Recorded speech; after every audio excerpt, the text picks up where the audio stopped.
Au-dessus de Delhi, l'une des villes les plus polluées du monde, flotte en temps normal un épais nuage de pollution. Mais voici à quoi ressemble aujourd'hui la capitale indienne. Du ciel bleu et des rues désertes.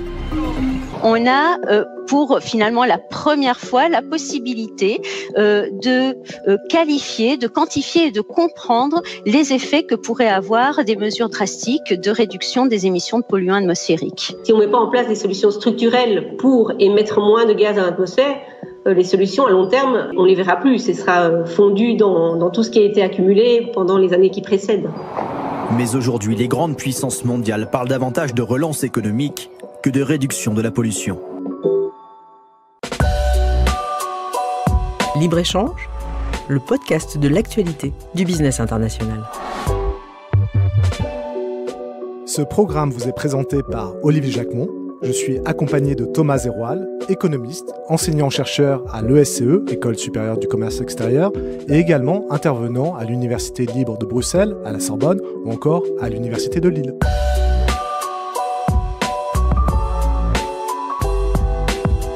En termes de vie humaine, le bilan du Covid s'élève à l'été 2021 à 4,1 millions de morts dans le monde. Économiquement, le Covid a détruit, selon l'Organisation internationale du travail, au moins 255 millions d'emplois à plein temps en 2020, dans le monde encore une fois, et le nombre de personnes souffrant de la faim à l'échelle de la planète a augmenté de façon alarmante. Il a été multiplié par 6 depuis le début de la pandémie. Si l'on raisonne en termes de PIB, on passe de 3% de croissance en 2019 à une croissance négative de 4,5% en 2020, soit une baisse de 7,5 points selon le FMI. Mais dans le même temps, écologiquement, la planète semble avoir soufflé. Nous sommes réjouis au début du confinement d'une baisse de la pollution de l'air en Chine, de la beauté de l'eau de Venise, ou encore d'une baisse des nuisances sonores ou des embouteillages dans toutes les villes du monde. L'environnement sera-t-il le grand gagnant de la pandémie ? On l'a tous constaté, l'activité a subi un ralentissement très net et très prononcé, et sans précédent surtout. Dans notre quotidien, nous pourrions multiplier les exemples des secteurs qui ont subi de plein fouet la crise. Les bars, les restaurants, les cinémas, les salles de spectacle. L'une des seules bonnes nouvelles de cette crise, paraît-il, semble-t-il, serait environnementale. Mais est-ce vraiment le cas ? Alors, quand le pilier économique est dans le vert, généralement, le pilier environnemental, lui, est dans le rouge. Donc, une croissance forte n'est pas, de mon point de vue, compatible avec un respect de l'environnement. Bon. Ou plutôt, une croissance du PIB s'accompagne toujours d'une dégradation environnementale. Donc il y a bien, à mon sens, une tension entre l'économie d'un côté et l'environnement de l'autre. Est-ce qu'on est obligé de choisir entre développement économique et développement durable ? Alors, il faut déjà revenir quelques instants sur cette notion. Le développement durable a été popularisé en 1987 par le rapport Notre avenir à tous de la CMED, donc c'est CMED, Commission mondiale sur l'environnement et le développement. Il est plus connu sous le nom de rapport Brundtland. Oui, Thomas, j'ai bien fait attention à ce que vous avez dit. Vous avez dit populariser, donc le terme remonte un peu loin. Oui, alors j'ai dit populariser parce que le rapport n'est pas le premier, ce rapport de la CMED n'est pas le premier à avoir alerté sur les liens qui sont tendus et complexes entre l'économie et l'environnement. En 1972, c'est-à-dire 15 ans avant la CMED, le premier rapport du Club de Rome affirmait, lui, déjà que la poursuite de la croissance économique allait avoir des conséquences destructrices et irrémédiables si on ne faisait rien. Ce rapport s'appelait The Limits to Growth, traduit par Halte à la croissance en français. La même année, toujours en 1972, la conférence de Stockholm va permettre de créer la PNUE, PNUE, pour Programme des Nations Unies pour l'environnement. Et si on veut encore ajouter à la complexité, ce n'est pas le rapport Brundtland qui a créé le terme de développement durable. Il nous vient d'un autre congrès, celui de l'UICN, pour Union internationale pour la conservation de la nature, qui lui date de 1980 et qui avait posé une définition du développement durable qui est la suivante. Pour atteindre l'objectif d'amélioration durable de la qualité de vie de l'homme, le développement doit être guidé par la connaissance profonde des processus écologiques de la planète et des limites qu'ils imposent. Et pourquoi ce nom si particulier de Brundtland ? Alors, c'est le nom de la présidente de la commission, Madame Gro Harlem Brundtland, première ministre norvégienne. C'est intéressant car elle avait précédemment occupé le poste de ministre de l'Environnement. Dans l'avant-propos de son rapport, elle précise qu'elle a au départ refusé de créer et de présider cette commission spéciale sur un sujet aussi vaste. Mais le secrétaire des Nations Unies, en 1983, Javier Pérez de Cuéllar, lui a opposé cette parade. Vous êtes la seule personnalité politique à avoir été Premier ministre après avoir été ministre de l'Environnement. Donc, vous possédez l'expertise et la crédibilité nécessaires pour porter ces sujets au plus haut niveau politique. Elle possède une expertise, mais que dit exactement ce rapport? Et surtout, vous, Thomas, est-ce que vous êtes d'accord avec ses conclusions? Alors déjà, la définition qui est devenue très populaire est la suivante, on la connaît tous. Un développement durable est un développement qui vise à satisfaire les besoins des générations présentes sans compromettre les générations futures à satisfaire les leurs. On peut aussi faire un peu plus court, ça peut être sans compromettre celles des générations futures, tout simplement. Donc c'est un objectif qui est tout à fait noble. Et il est signalé que la croissance économique est destructrice pour l'environnement. Il est signalé aussi que les technologies peuvent être à la fois fort utiles, mais qu'elles peuvent être source de grandes dépenses énergétiques. Donc je suis d'accord avec tout ça. Mais, parce qu'il y a un mais. Oui, il y a un mais. Brundtland dit « Aujourd'hui, ce dont nous avons besoin, c'est une nouvelle ère de croissance économique. Une croissance vigoureuse et en même temps, socialement et environnementalement durable. » Le mot « nouvelle ère » revient au moins 10 fois sous différentes formes dans le rapport, et ce, dès l'avant-propos.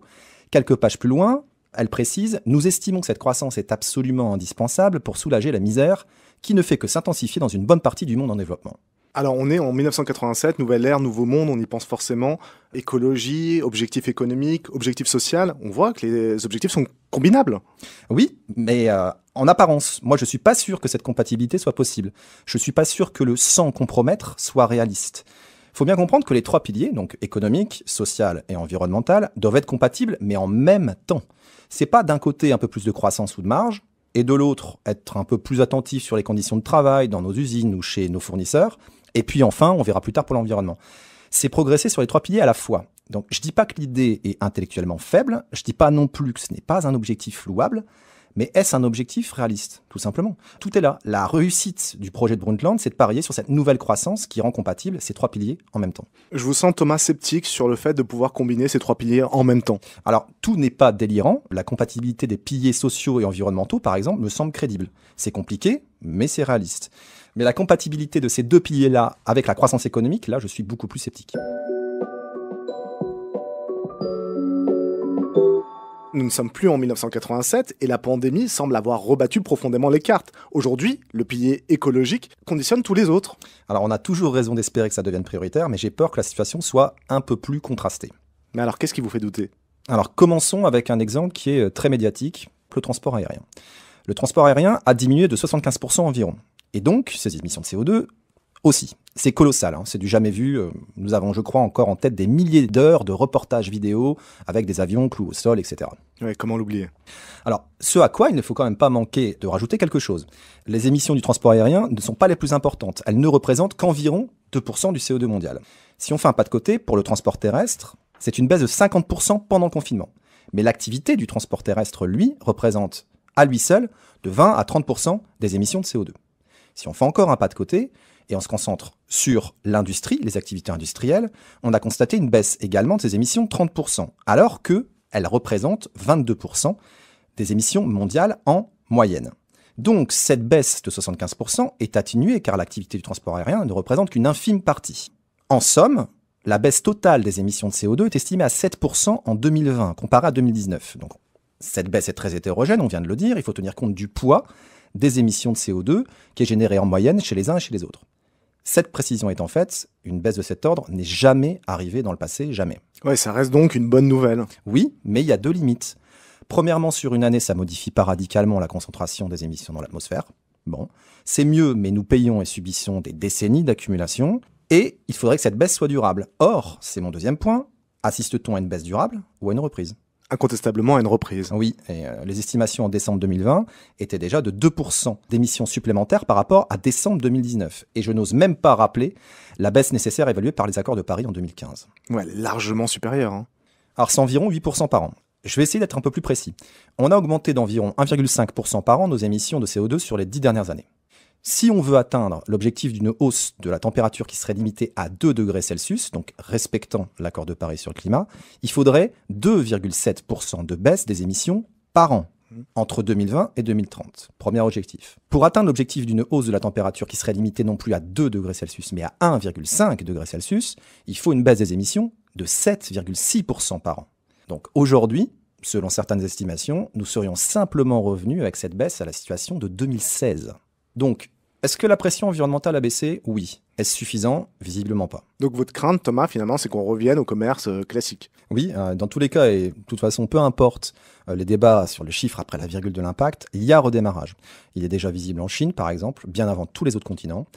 Et encore une fois, peut-on dire que l'environnement est le grand gagnant dans ce contexte? C'est plutôt pour moi une parenthèse environnementale historique que je crois de courte durée. Alors si on abandonne un moment les projections pour se concentrer sur ce qui s'est passé, on constate qu'entre mars et décembre 2020, on a une baisse de l'ordre de 7% seulement des émissions de CO2. Est-ce qu'on était en droit de s'attendre à plus? Alors oui, tout de même. Mais si on oublie côté entreprise que ce que l'un perd, dans un contexte qui est particulier, d'autres peuvent le gagner. La hausse des actions des GAFAM le montre. On est à plus 31% pour Google, plus 58% pour Apple, plus 34% pour Facebook, plus 72% pour Amazon, plus 36% pour Microsoft, et tout cela sur la seule année 2020. Donc quand les GAFAM décollent, la vente d'ordinateurs et de consoles décolle aussi. Et derrière, le secteur électronique augmente aussi ses ventes de plus de 20% durant le premier trimestre 2020. Il atteint aujourd'hui 40 milliards de dollars pour le seul mois de janvier 2021. Donc ça représente une augmentation de plus de 13% par rapport à 2020, à tel point qu'une pénurie de puces mondiales ralentit la production de très nombreux produits. Donc le succès des GAFAM entraîne d'autres réussites économiques. Il ne faudrait pas se limiter à ces acteurs bien en vue. Une difficulté peut entraîner des faillites en chaîne comme des réussites en chaîne. Je pense par exemple à ce qu'on peut appeler le secteur du travail et loisirs à domicile. Oui, pourtant, si on regarde d'un point de vue écologique, tout ce qui est activité à la maison semble écolo-compatible. Oui, alors ça en a l'air. Citons quelques chiffres éloquents. Les ventes d'ordinateurs ont progressé de 4,8% en 2020. C'est un record depuis plus de 10 ans. Les ventes de jeux vidéo ont aussi nettement progressé. Entre avril et juin, Nintendo a par exemple multiplié son bénéfice par 6,4 par rapport à 2019 sur la même période. Sony a lui aussi augmenté ses bénéfices de 32,5% sur la même période. On a aussi l'exemple, non pas seulement des ventes d'ordinateurs et des jeux vidéo, mais du streaming, qui a décollé. Netflix a augmenté de 34% ses abonnements dans le monde entier entre 2019 et 2020. Donc c'est devenu la plateforme numéro 1, avec plus de 200 millions d'abonnements, suivi de Prime Video, qui augmente de 100% pour atteindre 150 millions d'abonnés. Et la troisième place du podium, on retrouve Spotify, avec 144 millions d'abonnés et une progression également en hausse de 44%.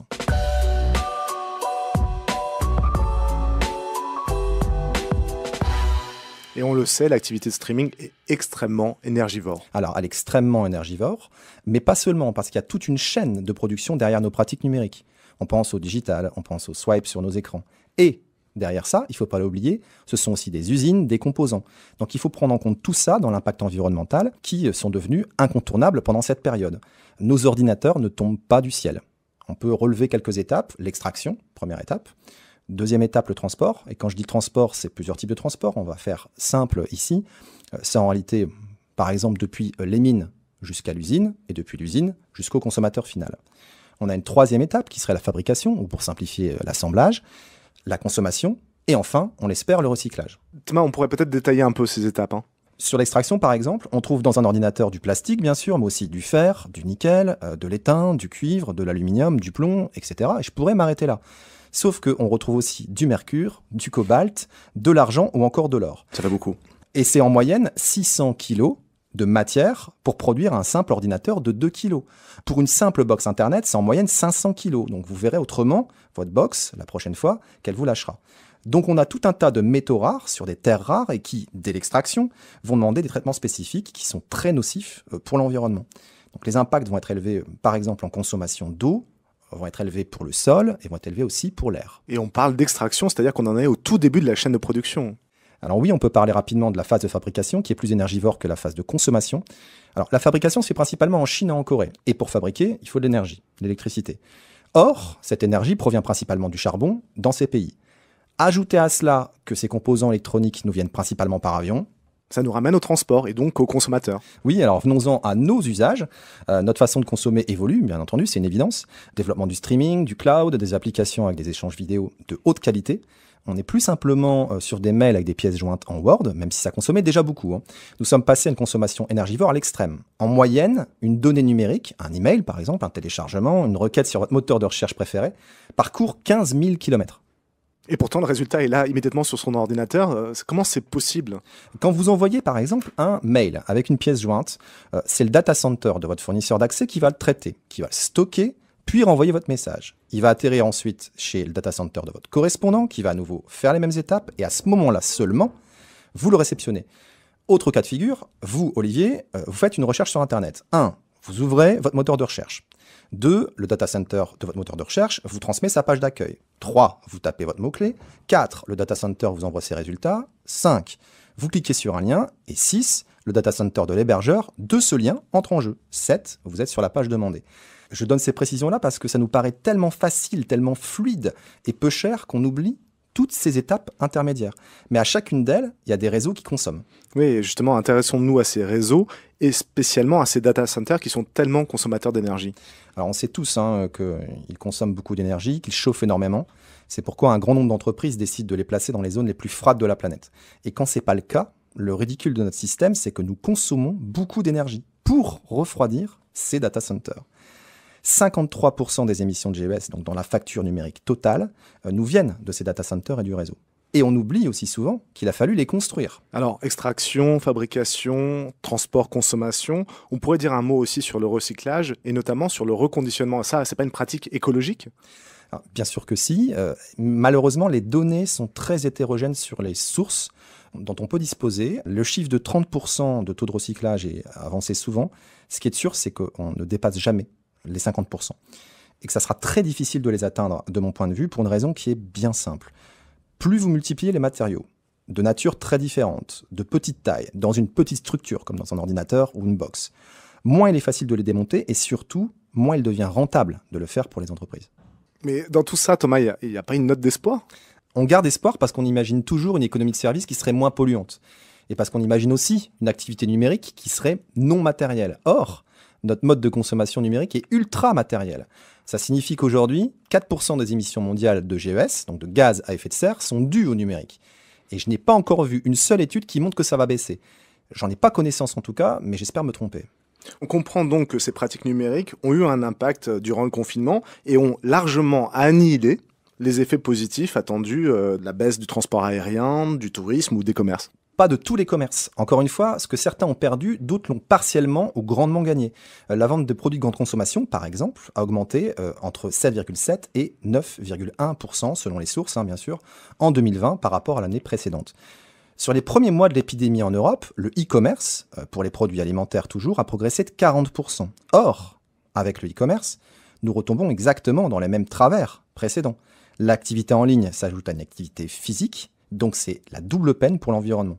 Car vous ajoutez une activité de transport qui, elle, peut aussi être très polluante. Il faut en effet livrer les marchandises. Ah, oui, et surtout avec le e-commerce, les arguments de vente des e-commerçants se sont affûtés. Et nous, les consommateurs, nous sommes habitués à un luxe incroyable. On est tous devenus, toutes et tous, de moins en moins patients. On souhaite être livrés chez nous, plus vite, à des horaires que nous fixons, parfois plus tard. Et en plus, on veut du retour gratuit si ça ne nous plaît pas. Donc, on va multiplier les envois, les retours de petite taille. Oui, mais on pourrait imaginer, Thomas, qu'avec le e-commerce, les entreprises optimisent les déplacements. Et donc, c'est moins énergivore que lorsque monsieur et madame tout le monde se déplacent eux-mêmes. Alors, bien sûr, ces entreprises sont accompagnées de redoutables logisticiens. Ça fait aucun doute. Mais, pour diminuer l'impact d'un transport de marchandises, il ne suffit pas d'être proche. Donc, de faire un trajet court ou de rouler avec un véhicule moins polluant. Évidemment, c'est mieux quand vous partez avec ces deux atouts, mais ça ne suffit pas. Il faut aussi penser au taux de remplissage de votre véhicule et au taux de retour à vide. Le taux de remplissage des camions en France, aujourd'hui, s'évalue à environ 60-65%. Le taux de retour à vide, donc un retour sans rien dans votre véhicule une fois la marchandise livrée chez votre client, en B2B ou en B2C, est évalué à environ 20% en France. D'accord, mais je ne vois pas quel lien avec notre e-commerce. Alors, les grands acteurs du e-commerce ont une puissance de feu logistique avec une masse de produits à acheminer, des entrepôts logistiques qui quadrillent de plus en plus finement le territoire pour satisfaire toutes nos envies. Mais si vous possédez que quelques colis à chaque livraison en transport routier, plutôt dans les zones urbaines, c'est très polluant et très coûteux. C'est toute la problématique des derniers kilomètres de livraison. Le dernier maillon de la chaîne est très complexe à gérer.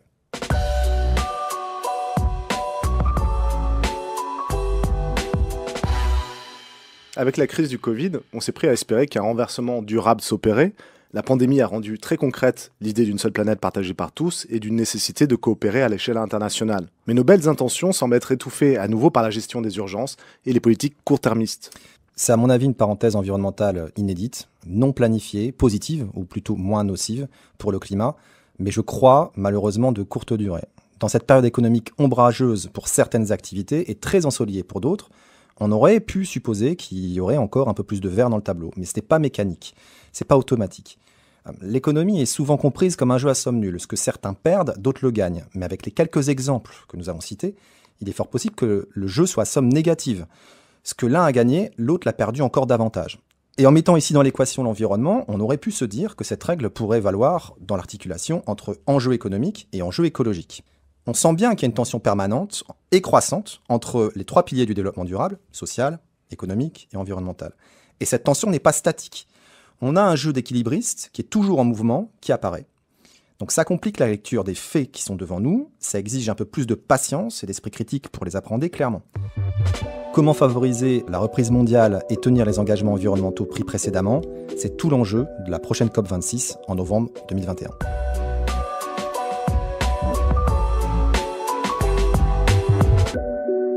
Ce podcast vous a été proposé par le SCE, la Grande École du Commerce Extérieur.